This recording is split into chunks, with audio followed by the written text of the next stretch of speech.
After back-to-back defeats for the first time in the league this season, Rovers return to the Keepmoat Stadium to take on Lincoln City in Sky Bet League One. For the second time in less than 2 weeks, Darren Moore's side go up against the team at the top of the table, and the manager will be hoping for a similar result to the one against Ipswich Town earlier this month. It's Doncaster Rovers against Lincoln City from 3 p.m.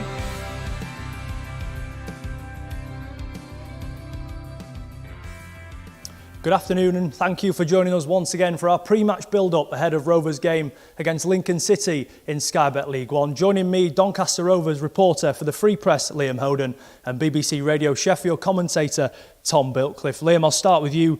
On the back of two poor results in terms of where Rovers were before them, how important is it to see a reaction this afternoon? We definitely need to see a reaction from that one other night at Plymouth. It was a disappointing performance, particularly in the first half. Improved after the break, but Rovers need to be better than what they were the other night, and what a game to do it against the side that's lost once in 9 this season, top of the table. But we do see some good performances from Rovers against the better teams in the division. Yeah, Tom, what have you made to that so far this season? It seems that Rovers raise the game depending on the opposition so far. It's just something we can't seem to fathom out, really. Charlton, Portsmouth, Ipswich, Doncaster have beaten them on a few occasions this season and not looked in any danger whatsoever. Come up against Crewe, and no disrespect to them, but just never got going and can't seem to raise that or find that level of intensity. That was the notable thing for me against Crewe. Obviously I wasn't at Plymouth, unfortunately, but it seemed to be a similar thing there.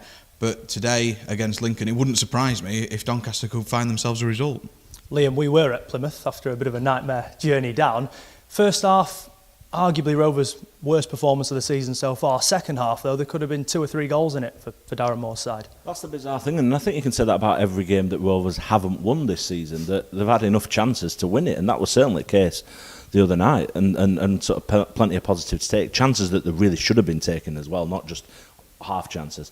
So it were there. There were a reaction in second half, and really they probably should have got something out of the game based on those chances. Danny Amos came on and played at right back. It's the first time we've seen Brad Halliday substituted in a Rovers shirt. Does that show Darren Moore's willingness to try and adapt in games as well? I think it does. I think Brad himself would admit that were a side of the pitch where Rovers were vulnerable the other night, and perhaps something needed to be changed. But we also saw from Danny what he offered going forward. Got a couple of shots off, and the free kick as well that nearly went in. So he did make a positive impact, and maybe we'll see some more of that. A frustrating night then for Rovers at Plymouth on Tuesday. Here are the best bits from that game at Home Park.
So a frustrating 2-1 defeat for the second time in a matter of days for Rovers. The one bright point, of course, for Hiri Okunabiri getting on the score sheet again. He seems to have more chance of scoring when he's got less time on the ball so far this season. Yeah, it's funny, and how dangerous he is when he's receiving the ball with his back to goal, turning and getting a shot away. Seems really comfortable in that. We saw an occasion where he got free and had probably a bit too much time to think about what he was going to do, and he put it over the bar. But we're nice to see it. Was a clever move from that whole thing, from Ben Whiteman's pass to Okunabiri's sort of smart finish. But yeah, good from him on that occasion.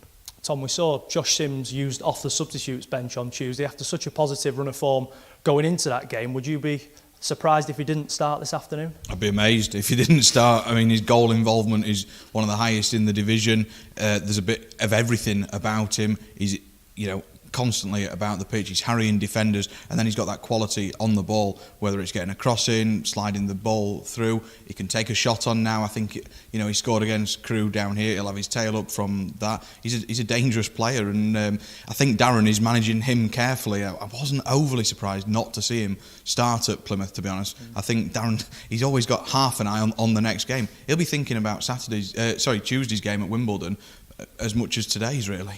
We saw Reece James occupy that front three, or left-hand side position of the front three. Then Matt Smith came off and Reece moved into midfield. He's showing a different side to his game this season, isn't he? It's unbelievable versatility as well, and it's helped get Cameron John in the team as well, who everybody were impressed with last season. But Reece is, phenomenal in terms of what he can offer. We've seen how well, even from left-back, that he's been playing high up the pitch. So it's no surprise to see him comfortably slotting into those positions just from the start. We've had plenty of fans messaging in, sending their tweets in as well. Jamie sent in a selfie watching Rovers on iFollow last week. Ollie watching on from home as well. Dean enjoyed a sausage roll and a beer watching the Crewe game. I mean, that's the sign of the times we're in, isn't it? People are having to get settled for 3 o'clock or 7:45, whatever it is, and get ready for the game coming up. Yeah, that's just how it is at the minute. It looks like it's going to be for a little while longer anyway. But yeah, at least people are enjoying themselves, hopefully. I'm not too sure how many fans would have travelled to Plymouth on Tuesday night, Tom. It's one heck of a journey anyway, isn't it? Even more so on a Tuesday. Yeah, absolutely. And, Rovers would have done well to take 200 down there. And, credit to those in the media who did make the journey, and they unfortunately didn't get a result down there. But it's a testing season. The games are going to come thick and fast. There's, I mentioned Tuesday night away at Wimbledon. Rovers aren't actually back here for another 3 weeks after today, so it really does underline the importance of today insofar as getting a marker down and then before they hit the road. It's been a tough few weeks, hasn't it, with travel and stuff alike. Darren Moore chose to go down on the day on Tuesday, the Tuesday just gone. Do you think he might assess his options going to Wimbledon on Tuesday? He said that that's the way he kind of likes to do it, because you can manage what players are doing after the game, and sort of he's even mentioned the sleep patterns and stuff like that, and you're in control of that, rather than having that long journey getting back in the early hours of the morning. So maybe that's something that he will stick with. Don't forget, as fans, you can email media at Club Doncaster or tweet the club at @DRFC_official to get your thoughts read out on the show. But for now, this week has seen the launch of a new product at the club starring James Coppinger. Take a look at this.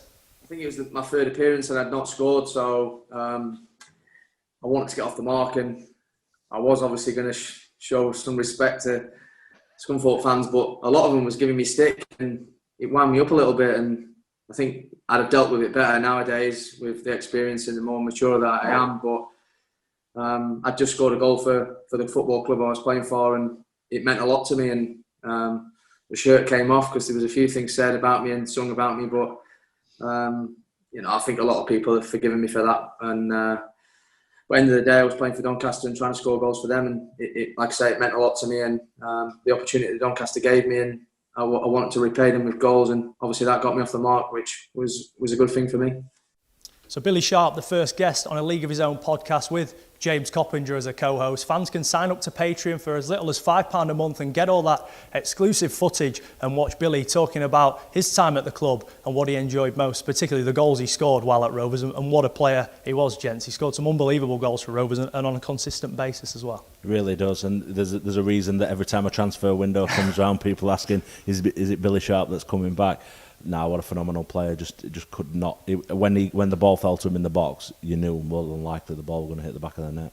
And although Tom, Sheffield United is his club, it seems like he looks back on his time at Rovers just as fondly. Yeah, I'm not surprised he does. The amount of goals he got down here, honestly, one of the best strikers I've seen at the club, if not one of the best players that certainly the Keepmoat's ever witnessed, if not Bellevue as well. A phenomenal player, and yeah, Rovers were on the upward curve, and he was a big part of that. They finished 14th and 12th in the Championship, and he had a great service line into him, and every time the ball fell in the box, you thought, well, this is a mere formality, and the quality of goals, the type of goals, he could do it all. And well, when the January transfer window opens again, who knows? Did you think, Liam, when he was at Rovers, did he go on to be a Premier League striker? I think when he dropped back down to Sheffield United, people thought that was him done, even in the Championship, but he's shown a great willingness to keep improving, even at the age he's at. What's been brilliant about this late stage of his career is constantly prove people wrong. Will he be able to do it in Championship, having been brilliant in League One for Sheffield United? And then will he be able to do it in Premier League? Well, he opened the scoring in each of the 2 seasons for Sheffield United in the Premier League, so that's not too bad at all. It's great to see. And his partnership with James Coppinger, Tom, was something that I'm sure all Rovers fans will look back on fondly. Well, I think there's plenty of players who will say that they enjoyed playing with James Coppinger because they could make a run and he would find them, and vice versa. And Rovers fans will look back on that fondly. And it seems like, I tell you what, it'd be an interesting question to Billy as to who he was most fond of playing under. On the one hand, you've got Chris Wilder, who seems quite a passionate guy, whose tactics are serving him well or have served him well. And then you've got Sean O'Driscoll, who was quite meticulous in his approach and his methods as well. So, no wonder Billy looked upon his time here favourably. And, I'm sure you're always going to be a fan's favourite down here if you're scoring goals. Now with Lincoln, this afternoon's opponents, they've lost just 1 of their opening 9 league games. And Darren Moore feels that they're more than worthy of the place at the top of the table. League table doesn't lie. Simple as that. They are there because they deserve to be there. They've started the season very, very well and have maintained that form. So confidence is high. A team that has been put together over the course of the year, and they've got the right players in the right spaces, really, and they're playing at the top level of the game. So they possess a huge threat. They're not at the top of the table by accident. They're there because they've shown a good, consistent basis, and a team that plays forward very, very quickly, and they get numbers in and around the ball and support the play. So it's a great game. It's an excellent game. League leaders coming into town, both clubs. More or less in the same area, obviously a few miles apart and that, but really, really good. And games against Lincoln for the club have always been good over the season when both clubs have contested, and I expect the same on Saturday again. Know the manager very, very well, and he's got a team together that fits his DNA and what he's about. And credit to him. It's great to see him doing really well with the team. But obviously we lock horns on Saturday with both our teams, and we go head to head. And as I said, we know it's going to be a game that us here at Doncaster Rovers know that we're going to have to be at our absolute best in terms of if we are to get anything from the game. So Darren Moore going up against a former colleague in Michael Appleton this afternoon. 2 people who know each other well, and I'm sure will have had that in mind going into this one. Yeah, they definitely will have thought about it. He said to us the other day that he's really good friends and he sees himself as he'll be lifelong friends with Michael Appleton. Knew each other from West Brom, worked together at Blackburn and again at West Brom. So yeah, interesting. 2 of the best built managers as well, so don't mind a bit of a gym session. Yeah, Darren claims to have bigger biceps, doesn't he, than Michael Appleton. But Tom, how do you see it playing out? It's 2 relatively young managers, but 2 managers who are doing very well at this level all the same. On Appleton, he knows this division inside out. He's been round a bit longer than I actually thought, having looked at the stats, and his win record's pretty good. He did well during his time at Oxford, and he's clearly got them. On paper, they don't look a great set of individuals, but as a team, they're absolutely flying at the moment. So, but Darren's venturing into almost uncharted territory. He's never lost 3 on the bounce in the league with Doncaster Rovers. He's on the precipice of doing that. He's got the league leaders standing in his way. But as I've said before, I think there is a result in Doncaster this afternoon, and they've just got to raise their game and take it to Lincoln as they did Ipswich Town the other week. No pressure on Darren Moore there then, but a lot's been made of the loan system, particularly this season. Lincoln have used it just as wisely as Rovers, a couple coming in from West Brom as well, and Michael Appleton using his contacts just as Darren Moore has. There's a lot of similarities between the 2 teams, both young, as you mentioned, the loan side of things. And I think teams that are operating at a certain level with certain financial restrictions and things like that, it's wise. When you see the quality of player that we've already mentioned, Josh Sims and players like that, when you can get a quality of players like that in, why not? Midfielder Matt Smith has started the last 3 games in a Rovers shirt after making his debut off the bench against Portsmouth the day after signing for the club. He feels that has helped him settle in really quickly following his move from Manchester City.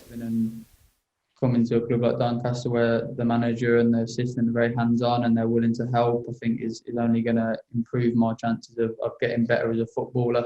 Every manager is different and every manager has their own philosophy and ways of doing things. And for me, it's just understanding what the type of manager is, and obviously, one of the main reasons I joined this club was because of the manager and the project that I've said before that he's trying to create, and almost a philosophy that we want to be sometimes a bit different than a lot of teams in this division, and we want to really show our quality and just his aspect of playing the game of football I really liked, and really so far I've enjoyed playing in it. So Matt Smith, thoroughly enjoying his time at Rovers so far. What have you made to the way he's sort of impacted on this Rovers team? I think he's been very good. I think he's probably operated under the radar a little bit, given how well Josh Sims has made an impact. But I thought in the first half of the other night at Plymouth, he was the bright spark for Rovers. Very, very busy, closes players down, nicks the ball away, plays nice, neat passes. I think he could be a very, very big signing for Rovers this season. Do you think, Tom, that he's maybe taken the pressure off Ben Whiteman a little bit, having someone there alongside him who's also maybe a bit more defensive-minded? Yeah, I think that's a very valid point. I'd not really considered it like that until you mentioned it, to be honest. It does free up Ben, and there's a bit of a trust there that he can just hold and Ben can go and play. And we saw, particularly in that Ipswich game, I think it was, Ben was playing in his slippers at times because he just got the licence to go forward. But what I like about Ben is that if Matt goes in there, Ben can drop between the two centre halves and dictate play, and that makes it really difficult for the opposition. And off air we've actually come up with a name for Matt Smith. We're going to know him as the Rash because he gets everywhere. But he's not a pretty footballer by any stretch, but you need a bit of a mix and a blend in that midfield, and he offers that. I think, Liam, you asked him the other day where he sees himself fitting in best, or maybe even moving forward, and he's keen not to sort of put him down to just one position, isn't he? He wants to be able to be flexible and play wherever he's needed. I think that's very, very valuable for a player, particularly young at this stage of the career. We've seen the amount of players that Darren likes to bring in who have got that versatility, and he's very good wherever you put him. We saw him putting that ball on the plate for Cameron John to finish the other week, and why restrict yourself?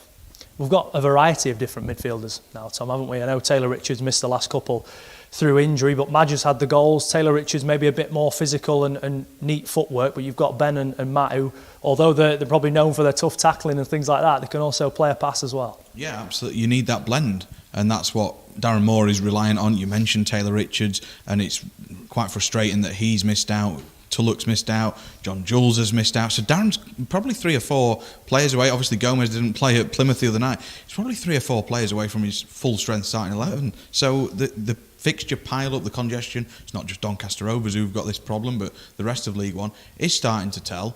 But I think there are some canny operators in there, and it's only through playing together that your Whiteman and Smith axis at the base of that midfield will grow. Now, Rovers have already faced Lincoln off the pitch this week. Let's see how Brad Halliday, Joe Wright and Andy Butler got on in the LNER Pumpkin competition.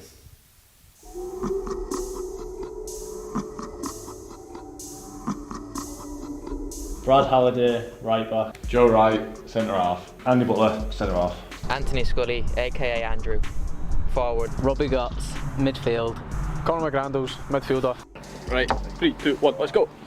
Get in there, you.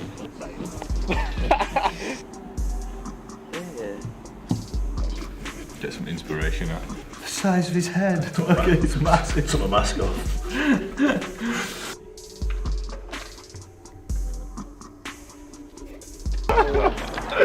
Let's go, good. Take that knife, actually. It's hard to get. I reckon give me 5 minutes and I could just be stabbing holes in this. But basically, I was going to use this as the nose. You happy, Robbie? Yeah. Yeah? Do we get a prize? I wouldn't be if I were you. Why am I mine? Oh, it's just scary, isn't it? Oh, I thought you meant like Austin Powers. I did. Yeah. Golden retriever.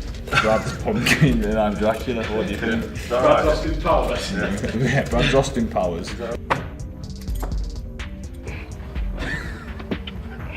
So I've got 3 winning pumpkins. We get 3 points. Yeah, it's over to you now.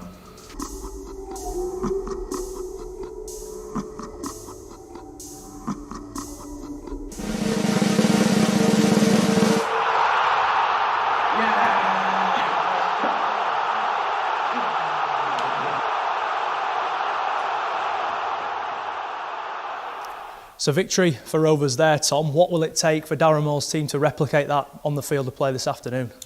Well, I think they need to get that early goal, hopefully put Lincoln on the back foot. That's what they did against Ipswich. I'm honestly seeing it as a pretty much an exact replica, or hoping it's an exact replica of that night. They've got to be patient. There's no fans here to get on the back. It would be great to have fans in here and a proper derby atmosphere, more than 10,000 you would think would come here against the league leaders. But yeah, I think an early goal really does settle them. They've got goals in the team. It's just about taking chances. I'm not sure that one clean sheet, I think it is, this season in the league. I don't trust them to keep a shutout this afternoon. So they're probably going to need more than one. But you get Okunabiri in the first 10 minutes and hopefully that'll settle the nerves. Are you surprised, Liam, there hasn't been more clean sheets for Rovers this season? Obviously, with Tom and Joe's partnership being so solid, that would suggest that the problems maybe lie elsewhere.